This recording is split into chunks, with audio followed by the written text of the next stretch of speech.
All right, and we are back live with PB Betting College Football Podcast. Already episode number 19 on the season. Paisley, another great week, historic week. I feel like we come on here every Sunday night and I say the same intro of, it was another great week and crazy week. This one even more chaotic. I'm not even just saying that. Between all the games, noon and 3:30 slate was unbelievable. All the overtime games. A lot of close spreads, some positive. We had a pretty good week betting here. Both of us above 500 for once, and probably because we had a lot of similar picks, so could have went one way or the other. Thankfully, we were on the positive side of that. And then, of course, the breaking news coming out tonight with Brian Kelly out at LSU. Your old pal there, Paisley from Notre Dame, Mr. Kelly, also now unemployed. So crazy week, Paisley, and you had the week off and everything. You got to sit back and enjoy it in Notre Dame while they were on the bye. Yeah, crazy week. If you're a true college football fan, it was great. Finally got to sit down all day. We were texting all day, Case, back and forth. It was just a great day of games, like you said, from noon all the way to the end. And then once again, we get another coach firing.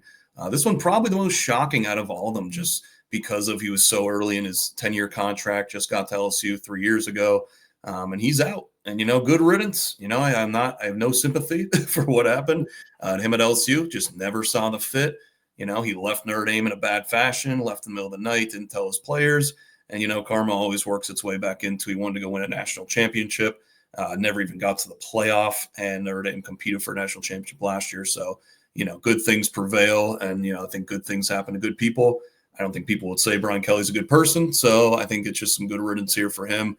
Not celebrating it completely, but we both were on LSU last night, and that was an embarrassing performance against Texas A&M. We'll get more into that. But another Sunday night case, another breaking news right before we hop on here, another coach firing, tons of open jobs, going to be like a crazy coaching carousel, like you said, going into next year. So going to be a fun off season.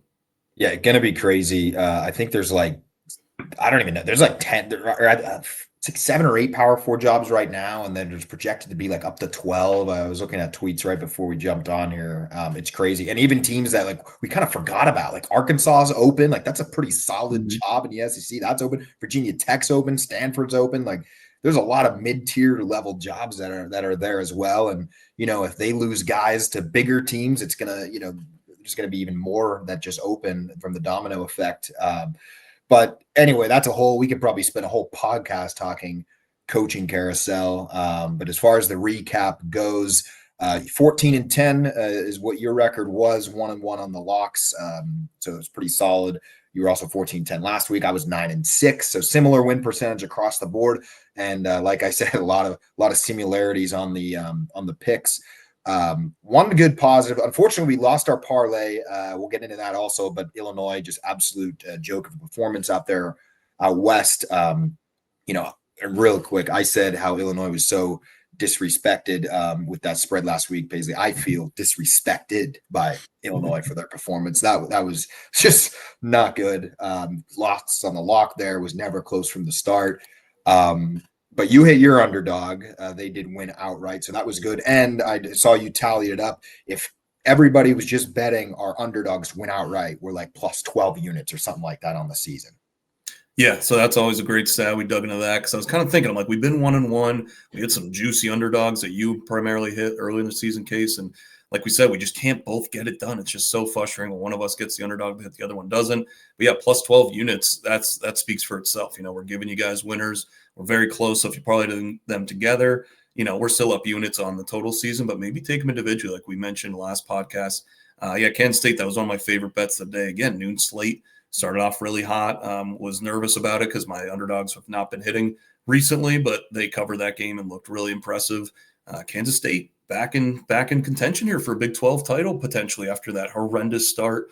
Still got to probably run the table and win out, but overall the records were pretty solid total. Like we said, just the locks are just frustrating this year, Case. I feel like that's where some of our bad beats or like the Illinois call, like you said, just bad off the gate. Iowa State, we were both on that, and you locked it. They were cruising the whole game. They were up 14-17. They were really taking control. I think it was up 10 at halftime, and then just did nothing in the second half. Pick sixes. I was texting you during the day. I'm like, if I see another pick six for a team that I'm betting on, I'm going to lose it. Vanderbilt, we'll get into that game later, but they didn't look great for one of my locks that won. So the locks have been very tough, but if you're taking the cards at whole, a lot of green this week, so we're really happy with that performance. Yeah, and Paisley, one of the worst beats for me on my card was that Stanford plus 28.5 on the page. I had him plus 30.5 too on another pool. Unbelievable game. 7-7 third quarter. I wasn't even thinking this would be a loss. I basically marked it down as a win. And here comes Miami trying to run up the score late.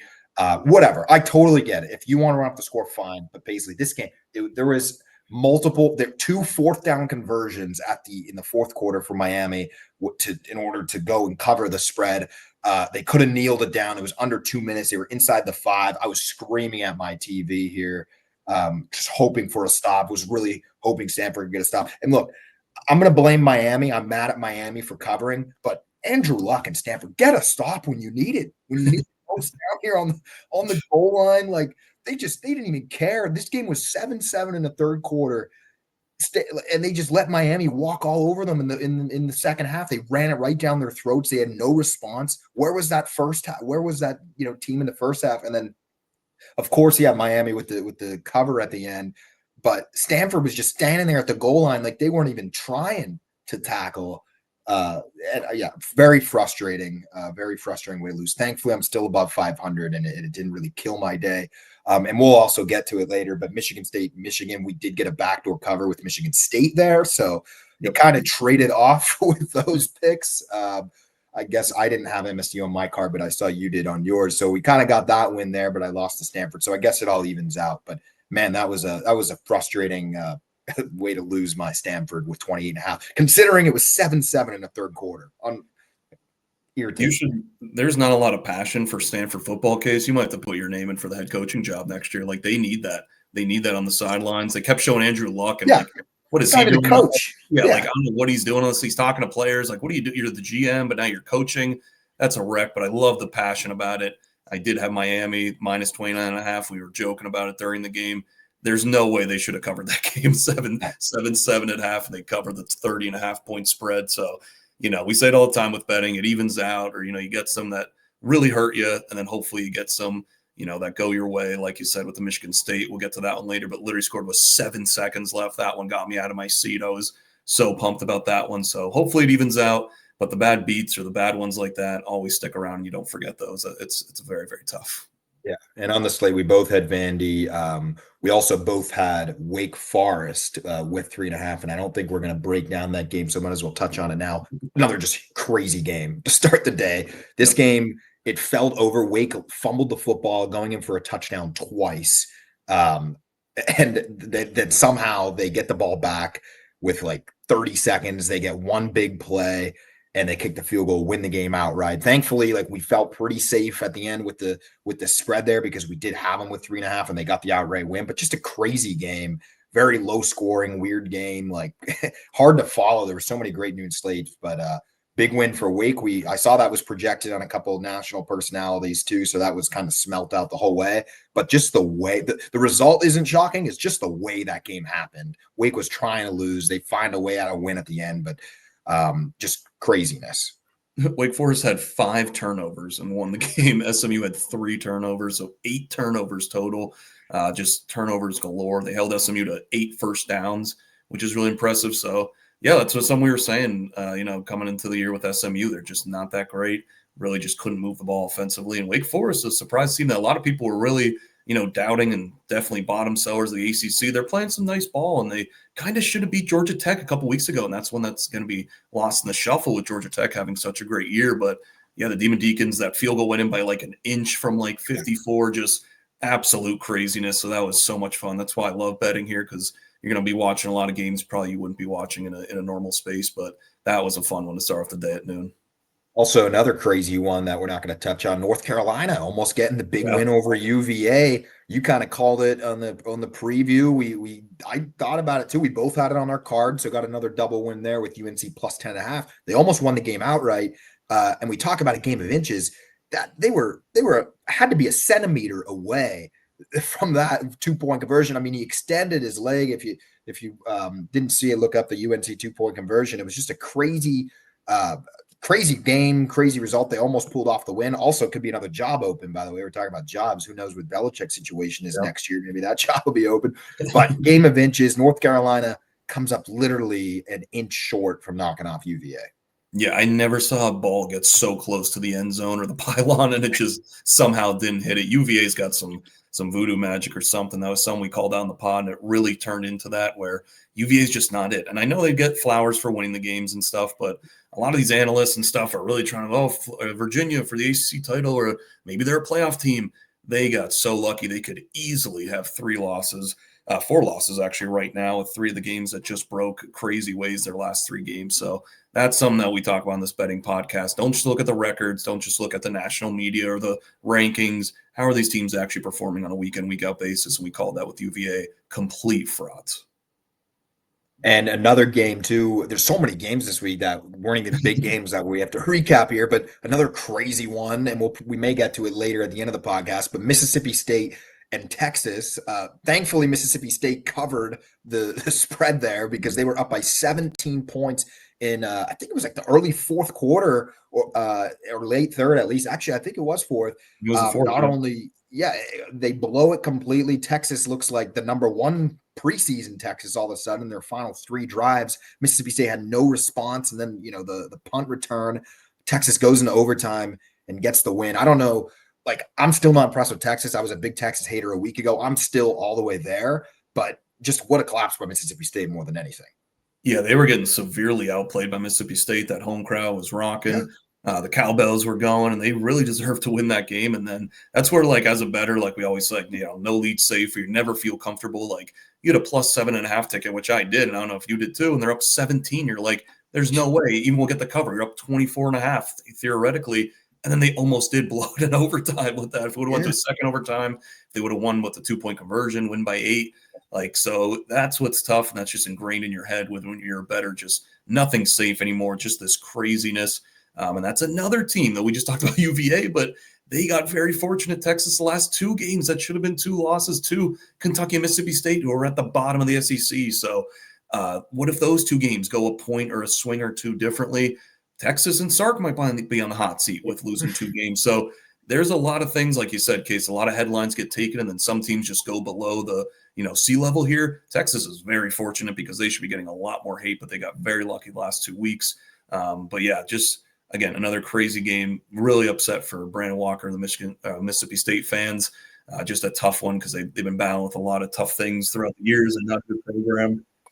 They finally had the chance to have a big upset against a marquee team and just let it slip right through their fingers. An amazing catch, too, in that end zone and overtime. That was crazy over-the-shoulder catch. Really good catch from the Texas kid. That was a good catch. And when I saw it live, I was like, I think he might have been in there. And then they showed it in slow-mo, and I'm like, I think he got it. And, yeah, pretty crazy that Brandon Walker from Barstool was standing right there, like the most famous Mississippi State alum and personality nowadays with Barstool. So, pretty crazy there. So all in all, just a crazy week. And then while we're talking about Texas too, I made a note here. I know this one might be a longer podcast, but the ESPN FPI rankings, Paisley, I sent it to you earlier. That needs to be banned. It had Texas number 7. It had, Penn State was still 21. Like, I'm a Penn State guy. They're somehow ESPN FBI 21. They shouldn't even be sniffing the top 40, in my opinion. There was multiple flaws. You could go look at the rankings, and I'm sure if you're a fan and found our podcast, you probably know all about it. But whatever those metrics they use, that needs to be thrown out. And you also might say, well, it doesn't really matter. Who cares? It's just a ranking. It's only the playoff committee rankings that matter. That's all true. But the fact is, when the playoff committee meets in ESPN and they all do their shows and they come up with these rankings, I always see the FPI as being a source of like, oh, well, this team ranks here in the FPI. And if they're in any way, shape, or form on the committee, you're looking at that should be automatically disqualified because those rankings make 0 sense to me. 11 SEC teams are in the top 25. There's things that don't make sense. And I understand I get some of it. It is a projection and it is supposed to be a little bit on your roster. But all that, then have it for fun. We should not be using the ESPN FPI as any sort of credible, ranking or power rating or whatever system. No, I completely agree. It's very projection based or talent based. but you got to see what's on the field. And like, we know Texas has a lot of talent. Arch Manning's apparently still number one pick in some people's eyes, but it's like, if you watch on the field, it's completely different. I feel like when they do that sometimes with betting lines too, like with the FPI, they don't take account injuries too, or like, the state of the programs, the trajectory. So yeah, the FPI is very much just how do you look in preseason, and then we're not going to change anything. And it really does favor the SEC and everything like that. But yeah, trust your eyes, trust what you're watching. But like you said, and these voters on the board, and we see with the AP poll that they have no idea what they're doing. And these are the people that are like confirming or denying teams from making the playoffs. So these are the people that are making the decisions, and they're using these factors that aren't that great. So we need people that know what they're watching, know what they're seeing on the field, and giving the true teams, the deserving teams, chances in the playoffs. Right. And thankfully, I'm still hope. I think it'll all work out with Texas. I think they're going to lose multiple games here this season once they get in the multiple, the rest of the SEC schedule, but still crazy. All right. I know we're already 15 minutes in, but overall, Paisley 14-10. I was 9-6, gets our overall record up to about 500 again. 161, 162, and 10 is our overall. So it seems to all the way make its way back to 50%. So before we go into these quick recaps game by game, any final thoughts on your card? Yeah. One game I do want to shout out, because we probably won't talk about this one too, is Kent State +7. They got the win outright. They were down early, came back against BG. Yeah. That was a team that was a 1.5 win total. They're up to 3 wins now. So shout out Kent State there. And then Tulsa too, just another one that I really did like, +5.5, and a great game against Temple that went to overtime. They went for 2 in the first overtime, which I loved, especially if I'm getting points, but especially if you're trying to make a nice upset win. Tulsa, another team that a lot of people are bagging on, they're actually okay. They're playing some decent ball. They're covering a lot of numbers, which shows that they're a good, healthy team. And Houston too, +7, really dominated that game against Arizona State. So my Houston Cougars now coming back in the fold, looking good. And Arizona State falling short after that huge win against Texas Tech last week. So a lot of chaos, a lot to get to, but those were just some games we wanted to highlight there. Yeah, and that was a great pick on Houston, and it really opens up the Big 12 even more than a week ago. Now we're getting to that point also, and we'll get to BYU. They got a big win, remain unbeaten, but clearly the Big 12 is just still anybody's game, any team right now with still like 5 regular season games left. So a lot of craziness to get to, but yeah, top lines we're doing pretty good on the underdog picks. We'd like to get a parlay together. But we're still +12 units on the season, and biggest takeaway, we're back up to 50%. So we'd like to get to 51 or 52% next week, but we'll have to wait and see there. And then might as well get into game by game recaps. Start right at noon. Paisley, number 8 Ole Miss 34 at number 13 Oklahoma 26. We were kind of right on the money here. I don't know if we had it on our cards, but I know last week we mentioned we both were leaning Ole Miss's way with the points. Not only did they need to get the points, they win the game outright, like we said. Not really a shocker there. John Mateer did not have his best game there in Oklahoma. Felt like Ole Miss was kind of like cruising in the driver's seat the whole way. I was only worried that maybe what happened against Georgia when they blew it late in the fourth quarter was going to happen again here, but they found a way. They fent off Oklahoma, and honestly, Ole Miss is one of their biggest weaknesses coming into this game was their defense. The defense played pretty good, at least in the first half. They really slowed Oklahoma down. And, there was some late offense there by Oklahoma. But overall, I was more impressed with Ole Miss here. I think they're definitely a playoff contending team. I think, I don't know if they're going to end up top 10 at the end of the year. I think though the way the rest of college football is playing around them, I think they're probably about deserving now after that performance of the top 10 spot. Yeah, Ole Miss, very impressive. Like you said, I didn't put this on my card because I kind of did back off a little bit because I was seeing nobody liking Ole Miss, and I wasn't too confident, like we said, just kind of leaning. So I was kind of upset and pissed that we didn't put that on my card, you too. But we were right on the money, like you said, and we were talking before we got on air here about whose name is hotter right now than Lane Kiffin. With all these big jobs opening up, he's been looking to kind of leave Ole Miss because, it's just not that top-tier level of financially and, getting the players and everything. So he must be licking his chops. He's putting on a good showing. I mean, he's putting on a great showing. The offense looked really good. Like you said, defense actually played very well. And Oklahoma got a lot of kind of garbage-ish. They were, down game state of the game, getting a lot of chunk yards and stuff, and it really wasn't. They were down 2 or 3 scores. John Mateer doesn't look right. We were kind of texting throughout the whole game, like he's just missing guys by 5-10 yards. Like it just doesn't even look like a college quarterback. I really think that hand is bothering him. Came back way too quickly. And that Chambliss from Ole Miss stepping up from the D2 ranks looked very comfortable and had his 2 best games of the year, probably, against that type of competition. So people were raving about the Oklahoma defense, and Ole Miss really moved it on them a lot. A couple questionable calls, though, by Lane, too, during this game when he subbed out the backup quarterback twice when they were on the 2 for second and third down. He had him pass it. Like, just some other bonehead calls that they could even scored 40-45. So this Ole Miss team, I was kind of down on them. Not a lot of people really are liking them, but they're kind of showing some good fight here. They got a good team, and out of all the craziness in the SEC and these teams not looking that great, a little overrated, I think Ole Miss is playing their way if they keep playing at this level to a top spot in the SEC. Maybe not going to win it or get to the national champion or get to the SEC championship game, but I think it'd be a very viable team that you probably don't want to face in the playoffs if they come to that. So if the defense, like you said, could turn it around a little bit, and they're starting to play better. Georgia kind of carved them up a little bit. They still have trouble stopping the run. Oklahoma's not a great run team, so that might be a downfall if they run into a team that could run the ball really well. But that offense was humming, 21 first downs to Oklahoma's 14. They really controlled this game, and deservedly so. Got the win and outright cover and the outright win. So huge props to Lane Kiffin and Ole Miss. We kind of bag on him. We make fun of him, but he's on a roll this year. He's playing. He should have beat Georgia probably. This is a big win for him. Let's see if they can keep it rolling. Yeah, things are breaking their way for once, it seems, at least for now. I mean, there's still, some games left here in the regular season, but got to give credit where credit's due. And some questionable calls, even in the third quarter, too, that 4th down that he went for when it was like a very close game. That was a huge momentum change. Thankfully, they got the stop, or they held Oklahoma to a field goal or something big there, but it could have been a disaster. They hung on, they win. And their schedule very favorable here to close it out. They got South Carolina, which we'll get to, but a heartbreaker this week. They played the Citadel. The SEC does their thing in November, so that's a win. And they play Florida, who doesn't have a coach, and then they go to Mississippi State, which I think has a lot of fight in them. But after what happened to them this week, they might be dead. So it's very doable. You could have an 11-1 Ole Miss here at the end of the season. So something to watch. But yeah, season's totally in front of them. Very impressed. And Oklahoma, unfortunately, I think they're turning into the Oklahoma we thought they might be, and a little bit overrated at the beginning of the season. Yeah, and conversely, looking at the Oklahoma schedule, not an easy road. So we were kind of talking about some of these SEC teams like LSU. If they lose one here, they could really just tumble and really go downhill. They have to go to Tennessee, to Alabama, home against Missouri, home against LSU. 3 out of those 4 are definitely not easy and going to be really tough tests. So don't be shocked if Oklahoma kind of falls off the map here. If John Mateer can't get back to health, we called that in the Texas game. They shouldn't have rushed him back. I think it's going to hurt them now going forward here. So Oklahoma not looking too great the rest of the season.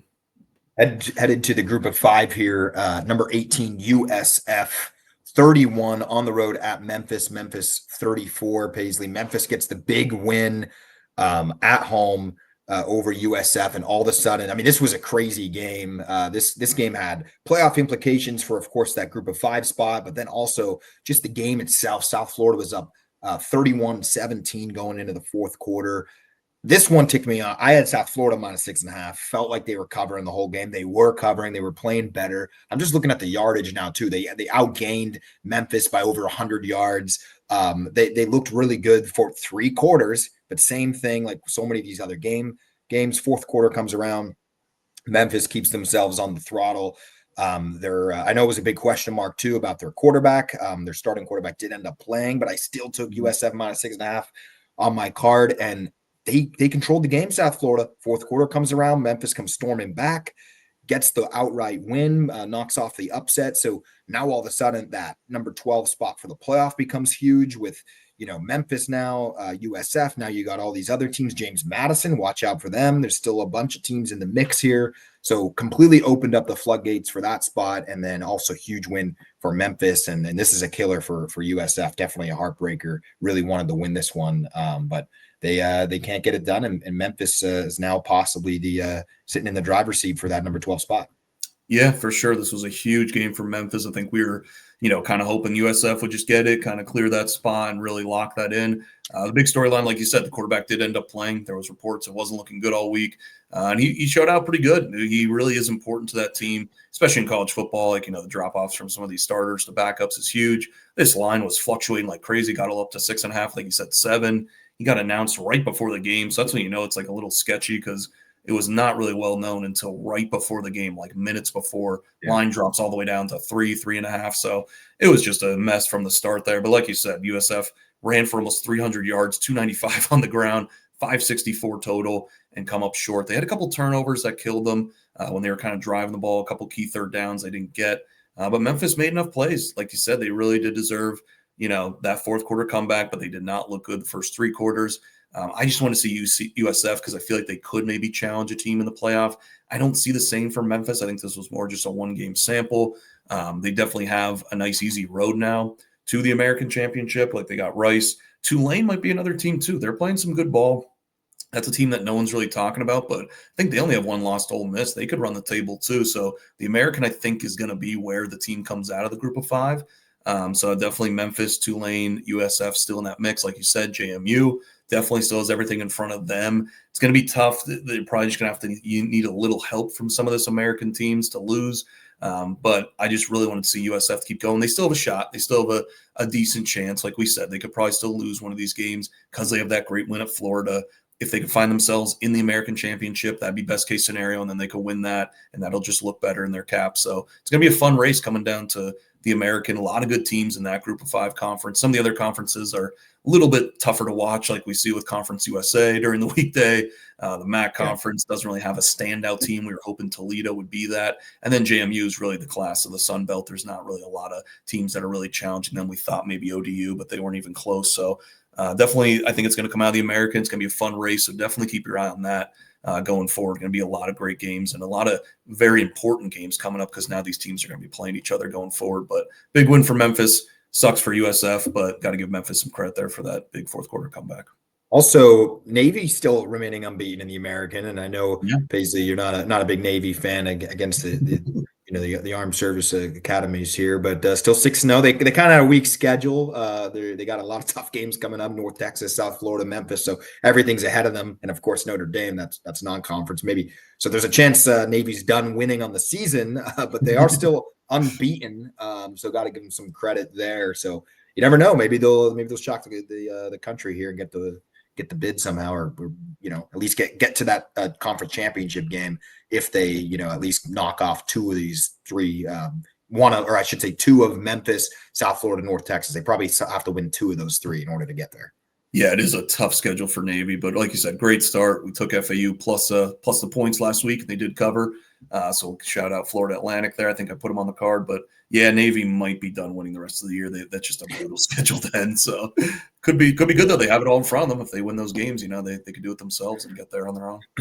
Yeah, maybe they'll play our podcast, Paisley, in the Navy locker room. Some motivating factors to get them some good motivation for them. Yeah, it would be. All right, moving on back to the SEC. This one was crazy. Number 4, Alabama, 29 on the road at South Carolina, 22. This was a game I was on South Carolina. I took them with the points. I thought it could be a sleepy spot for Alabama, and it felt like that was the case. South Carolina really had this game won. I mean, they outplayed Alabama. South Carolina got very unlucky at times. They were sloppy though too. They definitely made mistakes themselves. But at halftime, Alabama had a 14-6 lead. But South Carolina outplayed them. It was a very strange game. And then South Carolina came out in the second half, got a couple big plays. They take the lead. They're up 8 late in the fourth quarter here. It looks like they're going to knock them off. And then, of course, Alabama does what Alabama always does.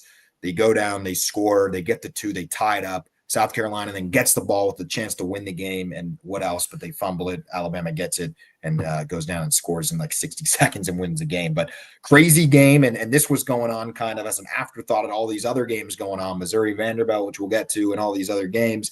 But Bama gets it done. It wasn't easy, wasn't pretty by any means, but they found a way to win. But more importantly, South Carolina gets the cover. Paisley, 29-22, Bama over South Carolina. Yeah, it was a great call on the cover. They were in that the whole game, covering the number, and should have won it outright, like you said. Really impressed with South Carolina. The people that were breaking it down, like you did, Case, it lined up exactly like that. Alabama came out sleepy. South Carolina was fired up. They looked better. But still, that offensive line was just so bad. Sellers was just under pressure all game, and then especially that fumble at the end, that was just so crucial. Definitely if you're winning some of these games like Alabama does, like Texas did, kind of reminded me of that Texas-Mississippi State game, the team has to kind of lose it a little bit too. Like South Carolina, just if you want to beat a big time team, you can't be fumbling. When you're trying to have a drive, you could control the clock there. Just need a field goal. Just little things like that. It was a little self-inflicted from South Carolina. So just really disappointing because, like you said, they really did outplay them most of the game. The crowd was into it. It was a great atmosphere.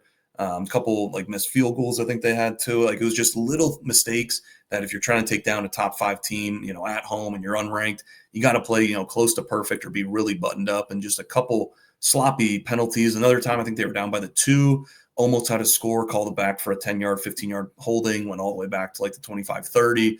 So, just little things like that. Alabama played somewhat clean, just didn't really mess up and kind of just waited for South Carolina to make a mistake. But just looking at some of the stats here, just one number that pops out is only 70 yards rushing for Alabama.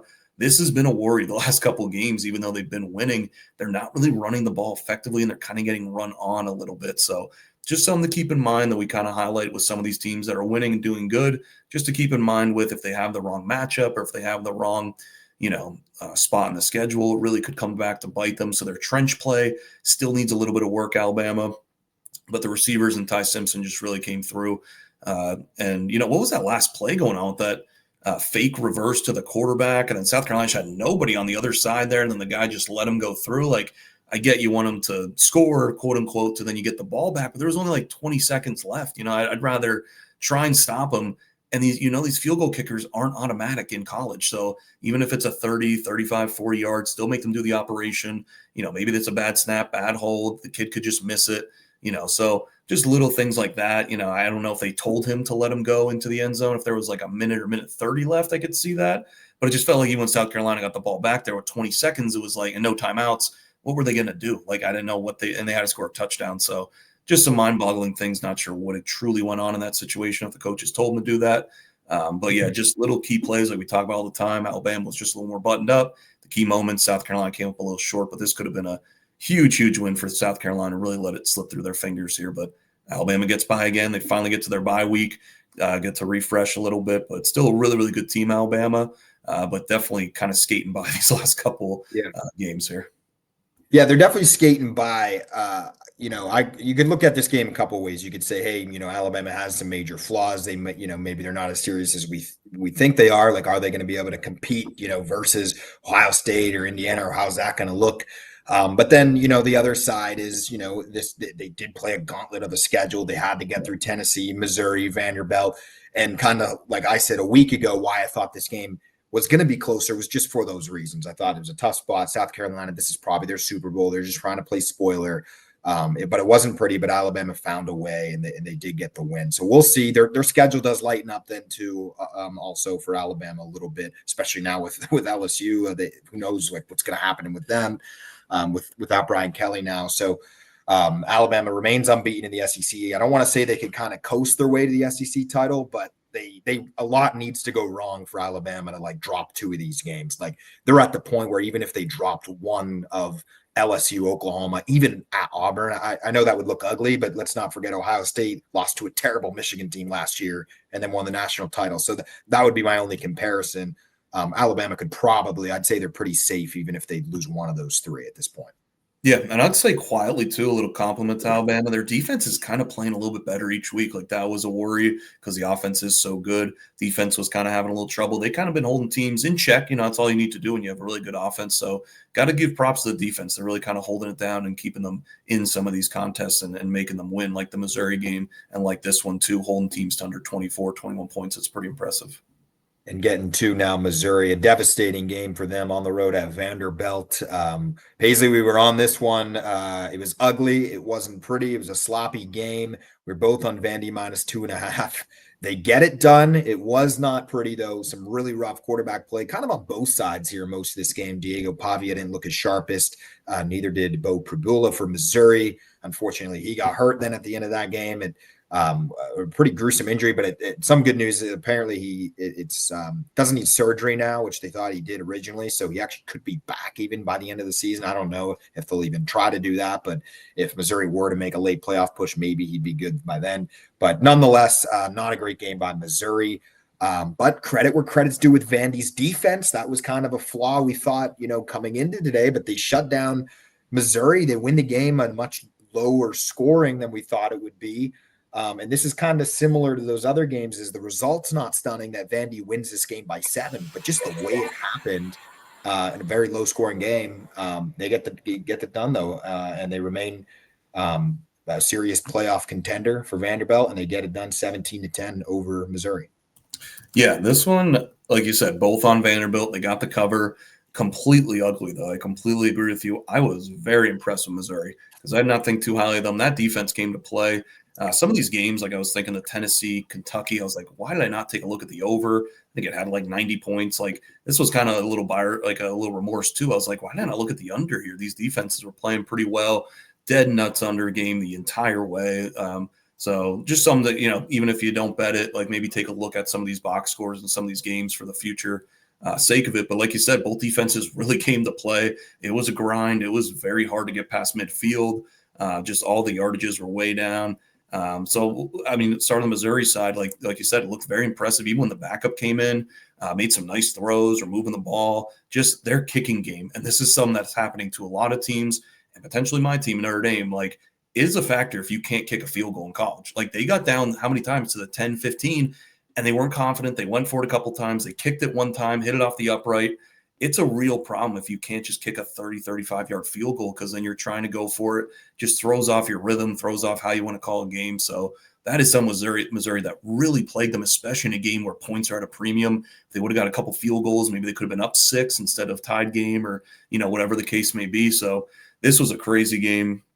Defense really ruled it, but it really sucks for the special teams from Missouri. But they looked really impressive. That defense kept them in it the whole game.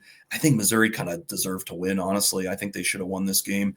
And then on the Vanderbilt side, like this is my team. This is my surprise playoff team.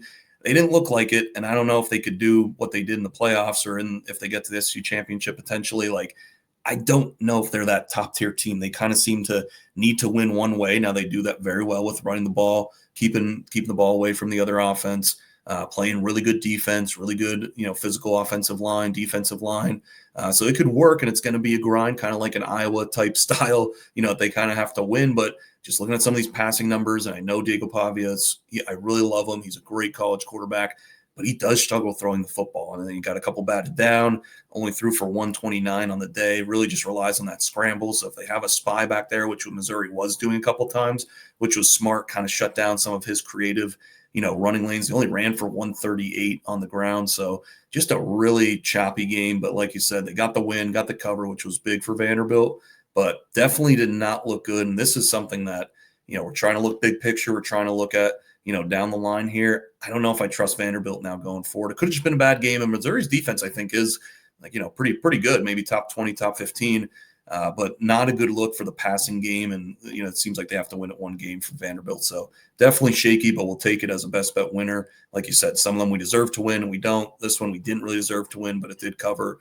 So shout out Vanderbilt for getting out the ugly win, but a lot of credit for Missouri. They really hung tough there and played well. Yeah, and Missouri did deserve to win this game. I think they outgained Vandy 376 to 265. So just like an absolute, dominating performance there. As far as yardage, they dominated the time of possession too, 36 minutes to 23 minutes.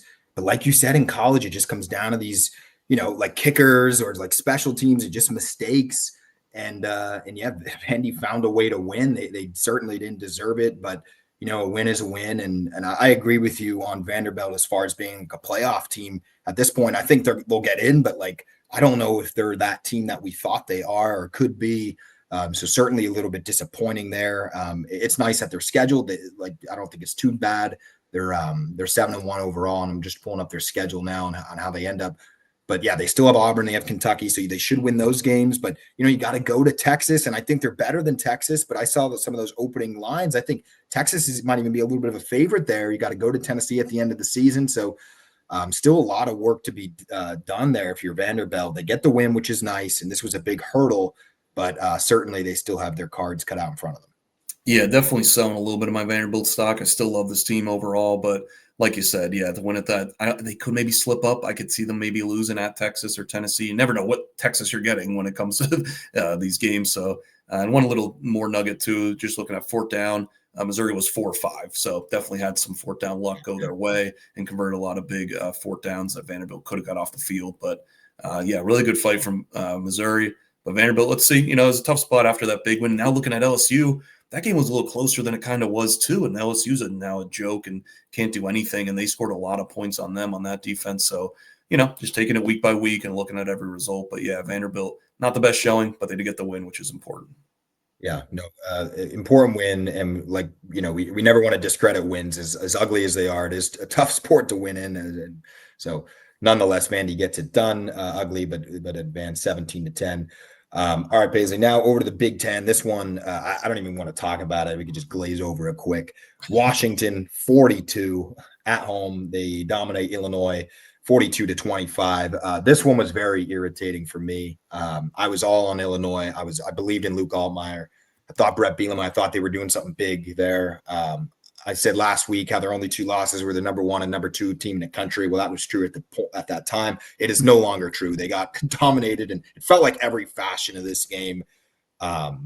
I said when we started the podcast that everyone was disrespecting Illinois. Well, now I'm the one that feels disrespected by them. So I'm going to have to Instagram DM Brett Bielema and Luke Altmaier and see what's going on there. But this is not only is this a disappointing, just like for betting and how much I was on Illinois, also for the season, like with Penn State down this year, that number 4 spot in the Big Ten, like that could be a playoff spot. I mean, I don't want to say like in other words, Iowa, they have no business being even considered in the playoff. But if they somehow ran the table, they probably would be, because they'd be 10-2 with some signature wins, win over Oregon. They're looking good. And, it's funny because Illinois should be that team. They could have been that team. They had a great opportunity here. They have a very favorable schedule.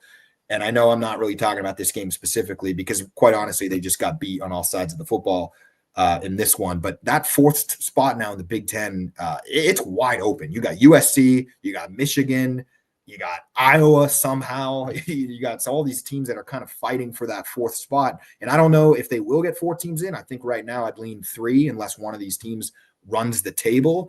But got to be disappointed if you're Illinois. You go out there. It's tough. I guess, we talk about travel in these new Big Ten. Maybe that had some impact, but whatever. They got killed. So it really wasn't even that close. It was close early. But every time Illinois kind of looked like they were on a little run, Washington gets the ball back, they march right down and score. So I don't know what happened to the Illinois defense. But anyway, also maybe Washington's that 4th team in the Big Ten for all we know, honestly. But they get it done 42-25 over Illinois. Yeah, this one was a tough case. You broke it down very nicely. Don't have to go too much into detail, but not a bad first half from Illinois. I mean, they're only down 3 or 4 at half, and then just absolutely no-showed in the second half, 21-8, and they got that score very late, so almost got blanked in the second half. But yeah, props to Washington. I mean, this is kind of what we talked about in big picture terms with this travel in the Big Ten, and it's really doing it every game. It's crazy, but Washington goes on the road to Michigan, gets killed, doesn't have any life on offense. They come back home, they put up 42. It's just you got to just start betting some of these travel spots. Like it really is coming to fruition here. So, got to give a lot of props to Washington. Illinois, still, that offensive line is a problem. Altmaier was getting killed. He was thrown into traffic, making bad decisions in the second half. Still a very good quarterback, but he just doesn't really have a lot around him. Couldn't really get a run game going consistently when they needed it, and the defense just got torched. Illinois, like you said, everyone's looking for that 4th team in the Big Ten. Nobody wants to seem to grab it, which it's totally up for grabs this year. But right when you think somebody has a nice win, they come back and lose the next week. So I don't know who's going to end up in that spot. Iowa might be the best choice. Oregon does have to go there. I think that's not this week. Or is it this week? Yeah, I think they got to go to Kinnick this week. Yeah, and I think they announced Big Noon's going there, so it's going to be another 9 a.m. Actually, Paisley, Big Noon's going to Columbus for Penn State. You're right. So I think there was rumors about it. So maybe it's not officially, but if that game's at noon, maybe hammer Iowa. I don't know. Might be going back. But this travel is a real factor in the Big Ten. Illinois, very disappointing. Received some hate mail from some of my family members on the parlay case, but you took the heat this week. I took the heat the last couple of weeks. It's very hard. It's a tough business we're in here, but when one of us gets it done, the parlay, the other one just always falls short. So very tough. We'll get there one day, but the fans were not happy with us, case, but that happens. Yeah, I totally whiffed on Illinois. By the way, so I think Iowa has a bye. So it's Iowa's next game. It's November 8th. So you Okay, might so be it might right. be the next week. Okay. It might be the big noon game too. It's in Right. yeah. So it's in 2 weeks. It's Iowa's next game. But yeah, that'll be a big one. But yeah, totally missed on Illinois. And yeah, you talk about that defense. I just looked it up. Washington scored on 4 straight possessions, touchdowns to close out this game. And that was, by the way, all the way back to the second quarter. Their last drive of the second quarter was a touchdown. They only had the ball 3 times in the second half. They dominated the time of possession. It was just, unreal showing there. And yeah, maybe there is some travel to be in effect there. This one really surprised me. I thought Illinois was going to come out and, I thought they would have realized, hey, that 4 spots available. Look at our schedule, all the motivation. I truly thought they were better, but totally whiffed here. Looks like they had some life early, like you said, kind of going into halftime. But once the third quarter came around, it was all Washington. Yeah, and with the travel too, Illinois was coming off a bye too, so they really shouldn't have had an excuse there. They should have been ready to go, but very, very disappointing from Illinois. It's always that one team. It was Purdue last week that pissed me off in the Big Ten West. We just got to stay away from the Big Ten West case, I think. I have to turn my hat backwards just because it says Chicago on it. I don't even want to remind myself of the state of Illinois after that. All right, moving on here to the Big 12.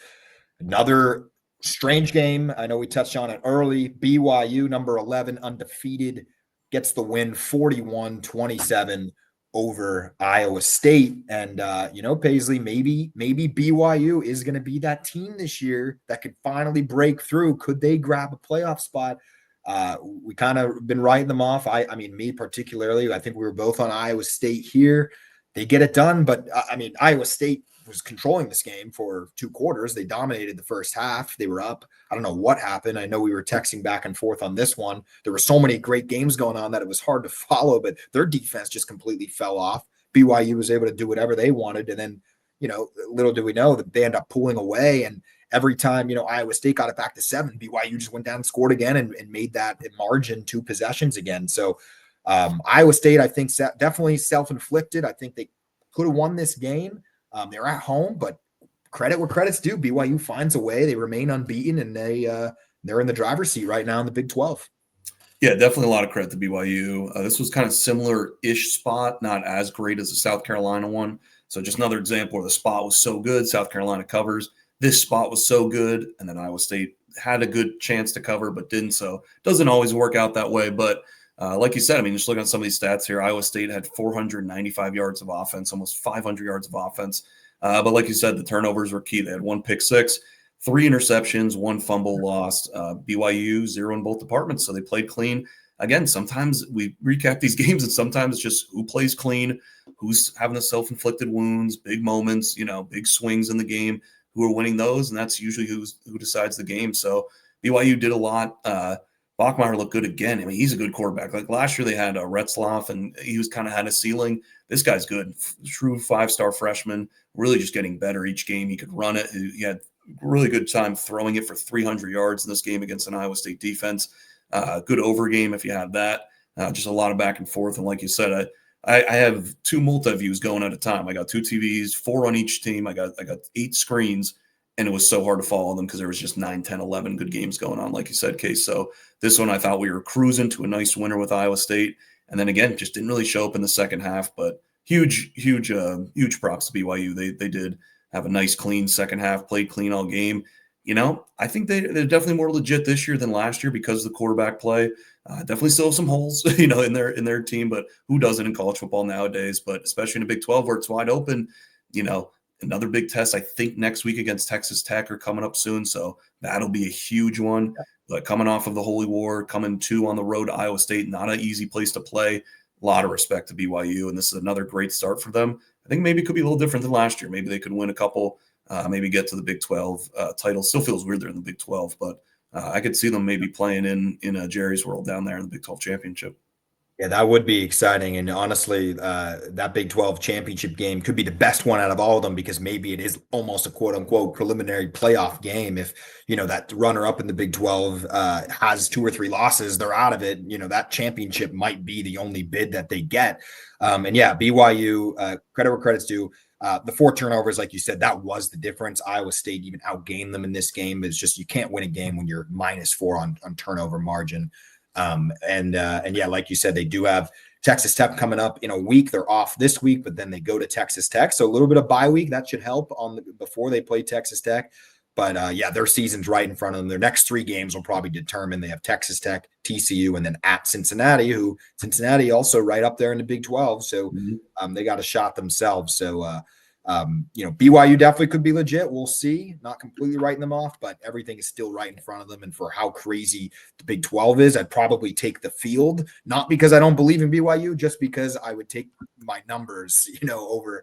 I think one of Texas Tech, Cincinnati, whoever. I'll take them over just going all in on one stock in the Big 12. Any team, I would probably take the field right now. So it's going to be crazy. But yeah, the next few weeks in November here should decide the whole thing. Yeah, I think like we said with the American, I think it's going to be very similar in the Big 12. These are going to be some fun races with some really big games coming down the stretch. So keep your eyes on those. All right, moving on to the Big 10 here. I know we're getting close to the hour. We touched on it early on in the podcast, but Michigan getting the win over their rival Michigan State 31-30. This was a weird game. Michigan State gets the backdoor cover. They were really never in this game. First quarter was close. It was like 10-7. There was a really bad call, though, early on, by the way. And I only was really cared about this because I was on Michigan State with 14, but they had that. It was 10-7. They got called with that offsides. It would have been a turnover. Yeah. And the Michigan State guy was clearly onside. He just timed the snap very awkwardly, or he had like a little bit of a running start. But really unfortunate the way that the penalty happened. Nonetheless, they weren't going to win this game. Michigan controlled, this game, but certainly wanted to fight the officials at that point in time when I was watching last night. And I only brought that up because it was fresh in my mind. But yeah, that was disappointing to see. And then also in the first half of this game, it felt like Michigan State was punting from their own end zone, like 3 out of their first 5 drives. So they're lucky. I don't know how they cover. Well, I do know that backdoor cover.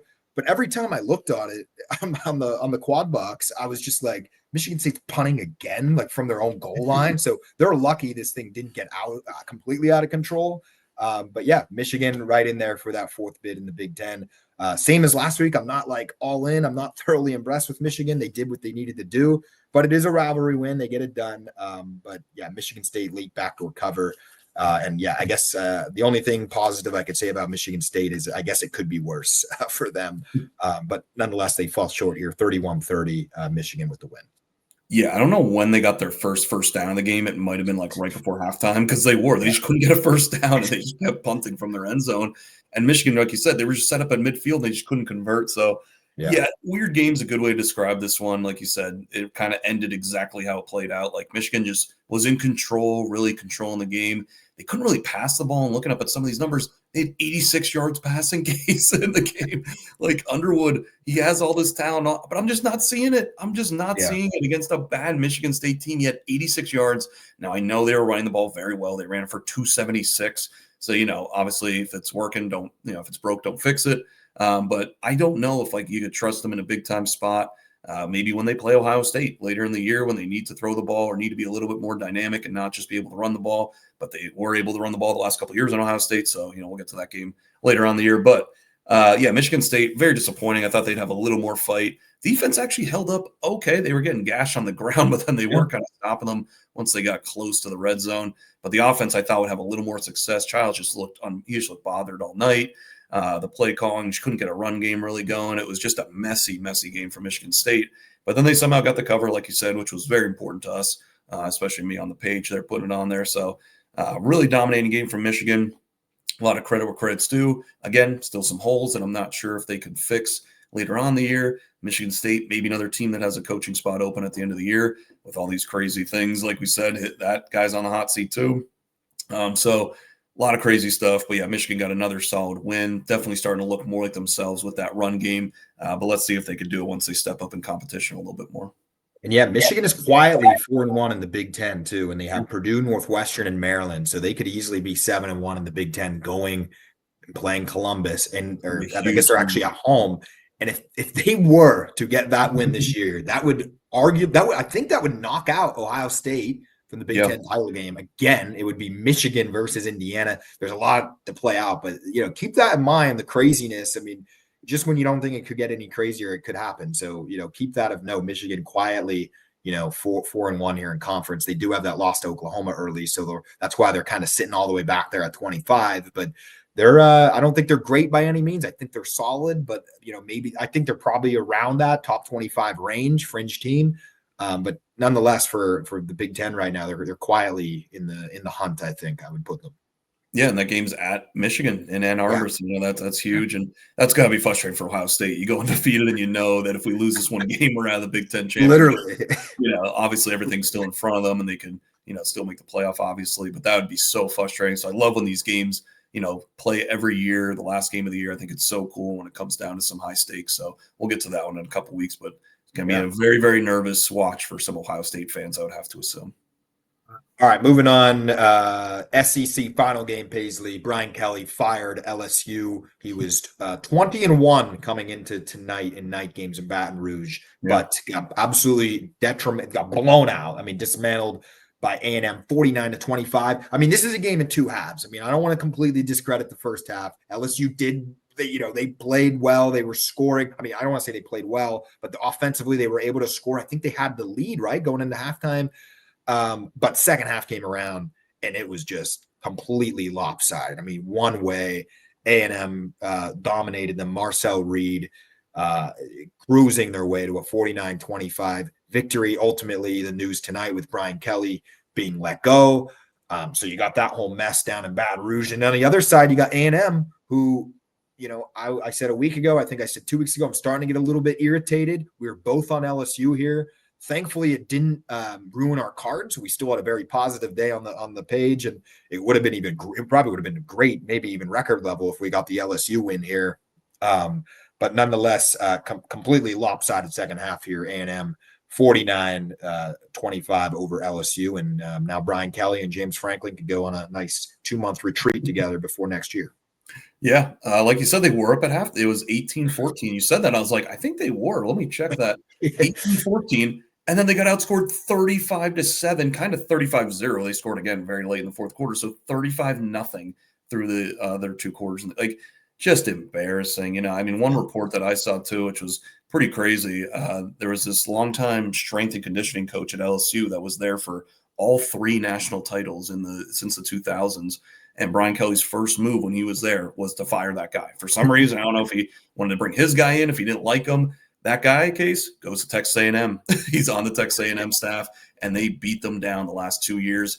So they were really happy for that coach, and they were really posting a lot of funny stuff. Texas A&M was having a field day on Twitter after that win. They were putting Brian Kelly's face on the dummy bags at practice, apparently, was a report that was going on. So you could tell Texas A&M came in. They had no fear. They were like bad mouth, and they were jawing it up with LSU all night. And that's what you got to do when you're on the road. You got to just take that us against the world mentality. So, once I saw that in the first quarter, I was like, oh boy, this could be a long night. But like you said, LSU actually came out and played okay in the first half. They were definitely moving the ball. Defense got some timely stops. They got that interception in the end zone, which was huge. And then Texas A&M, just absolutely lathered it on the second half.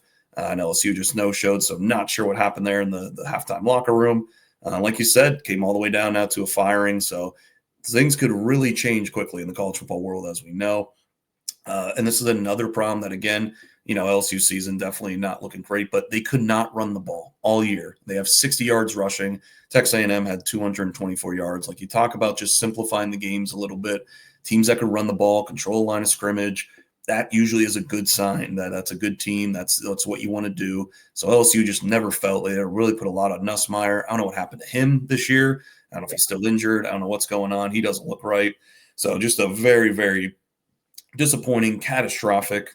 They're dumping so much money into these coaches, so much money into the NIL now with the rosters. I think they said they valued LSU's roster at 15, 18 million. Like, they're dumping a lot of resources into it. So I get it is frustrating when it doesn't live up to it, but oh my God, what a short leash in LSU. They are not playing around. So whoever the next coach is coming in there, it just didn't feel great from the start. Even when it went down, when Brian Kelly left Notre Dame, like, just never felt right. And then it kind of played out like that. So to not even reach the playoff, to have all the top recruiting, the money, the support, the home field advantage, and just to come up short, this was a very, very embarrassing loss. And, I think embarrassing is the only way to put it. And some people will write you the checks if they don't think it's up to their standards and it's embarrassing.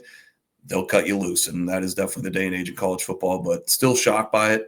I think it was the right move for LSU because you just never felt like it fit there. So let's see. That job obviously becomes the number one job now on the market.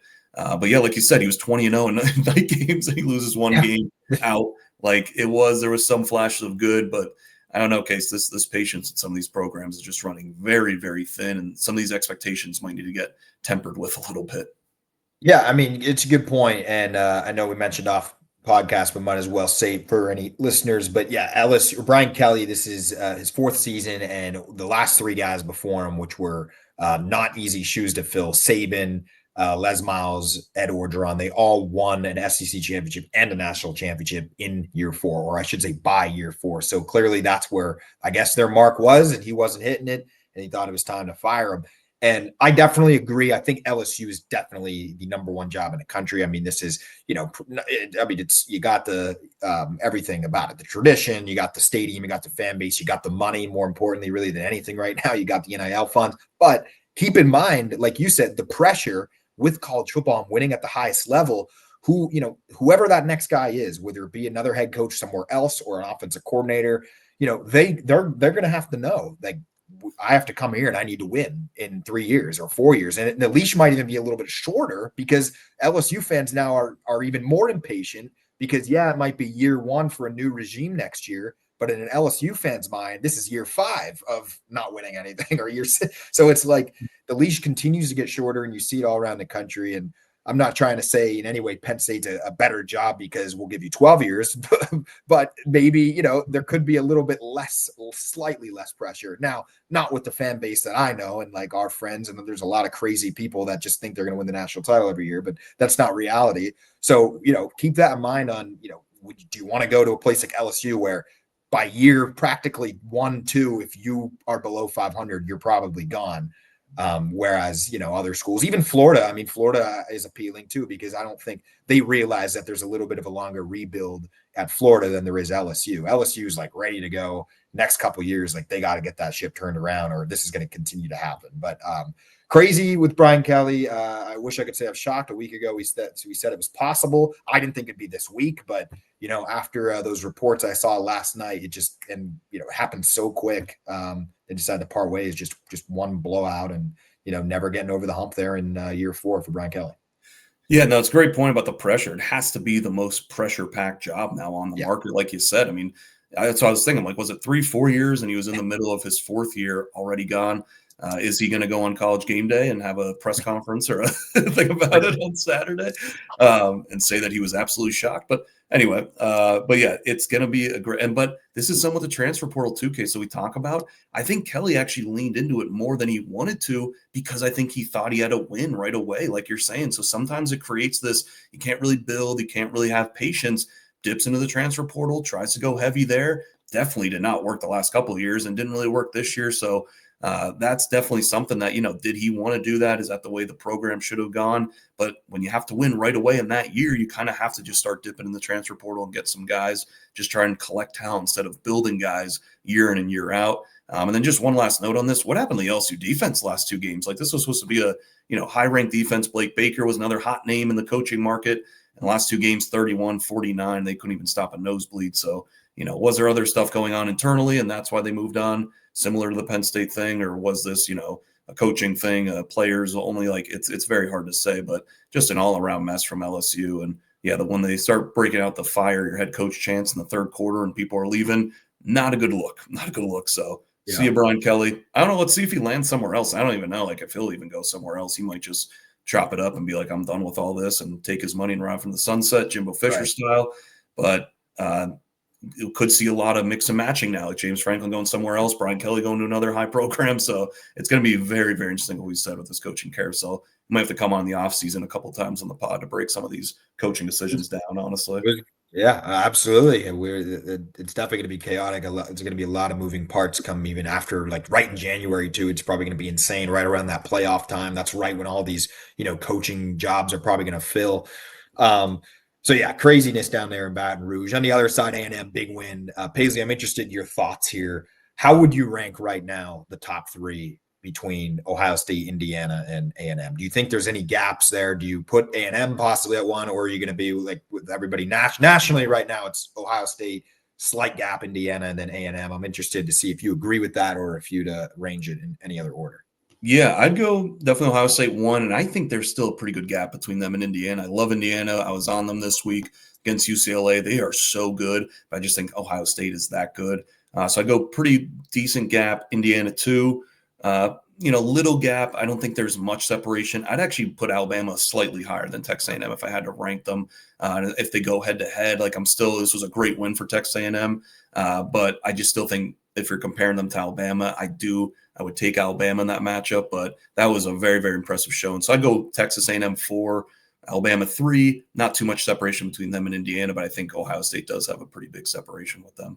Yeah, I mostly agree with that, and also. Yeah, and there's a difference between a power rating and a ranking and what's deserving versus not.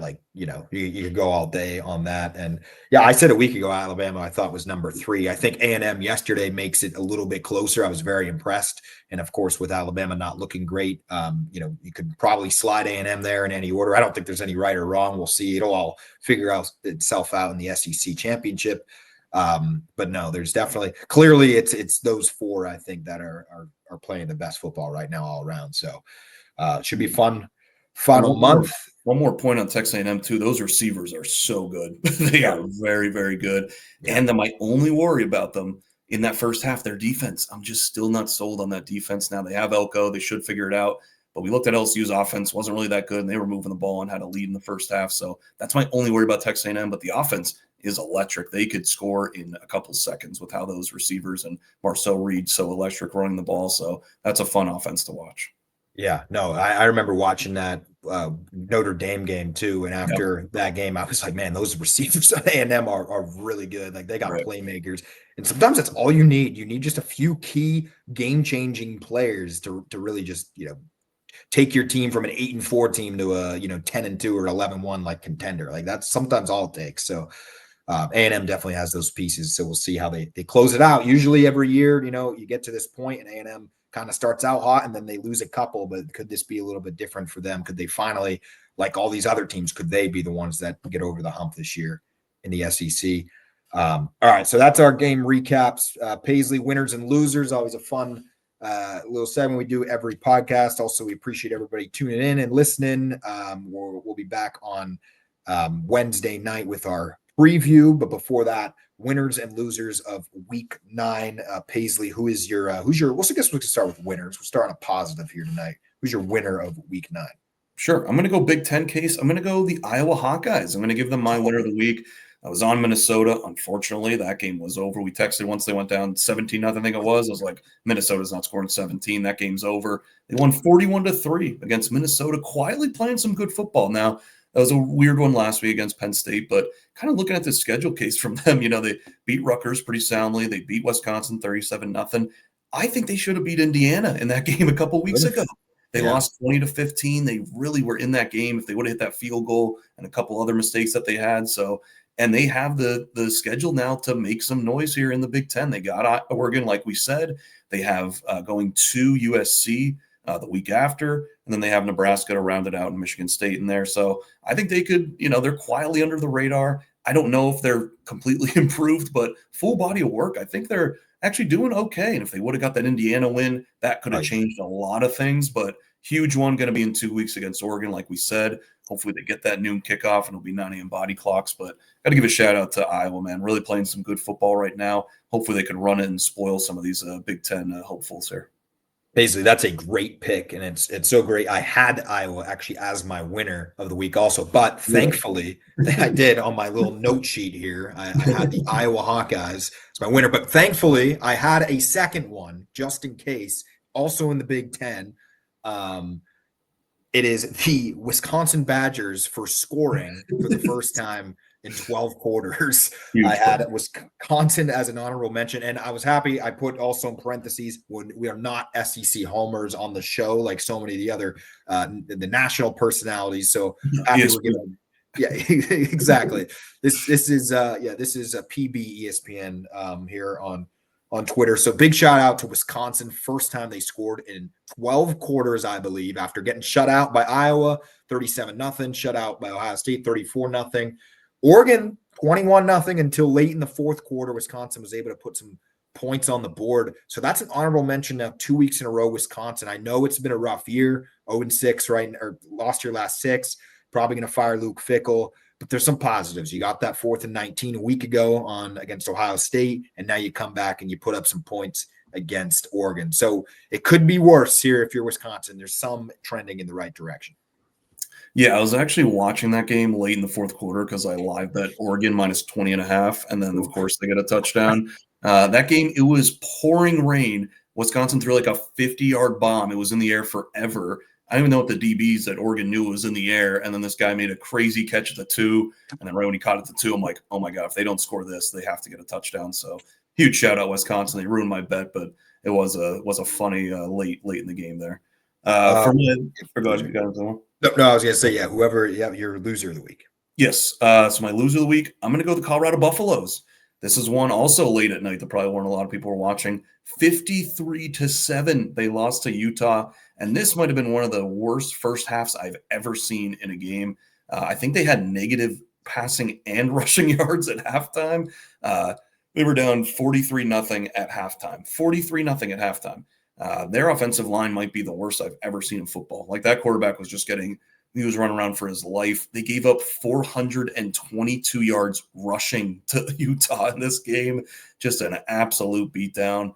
So that's another name. They had a lot of pop the last couple of years. Obviously, it was Shador and Travis Hunter, but Colorado they were playing some okay football. And I hate to admit it, I did take them plus 14.5 in this game, and it was not even close. They were playing some good football, but just got absolutely outclassed here. Not Shador Sanders, his father, Deion Sanders, was yelling at his coaches on the sideline. So possibly some turmoil there, not some good vibes there. He's also having some health issues. So keep your eye on Colorado. That thing could go off the rails again. That was one of the most dominating performances I've ever seen in a football game, including like Pee Wee football. Like it was just unbelievable. Yeah, that was insane. I didn't even really watch much of that. I was just following the score because of all the other craziness going on. But yeah, absolute beat down there. Got blown out. Also, keep in mind that job could potentially be open to Colorado. I don't think they fired Deion, but like you said, with the health issues, maybe, the stress, maybe he walks out of there. Maybe, maybe they just kind of take a little bit of a break, as you'd call it, a nice way from him. But not good performance at all. Just absolutely blown out there. All right, my loser of the week. I was going to take this time and rip apart Andrew Luck again in Stanford just because how disgusted I was at the beginning of this podcast. But I'm going to target another coach here, and that is Jeff Lebby of Mississippi State.